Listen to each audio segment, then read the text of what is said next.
వేదాంతము ఉపనిషత్తు చెప్తుంది బ్రహ్మ సత్యం, జగన్మిథ్య, అద్వితీయం, ఏకమేవ అద్వితీయం.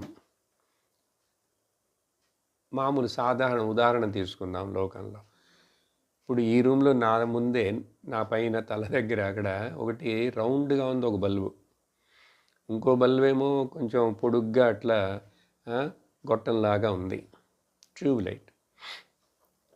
ఇప్పుడు రెండిట్లో నుంచి వస్తున్నది వెలుతురు కదా, రెండిట్లో నుంచి వస్తున్నది వెలుతురు.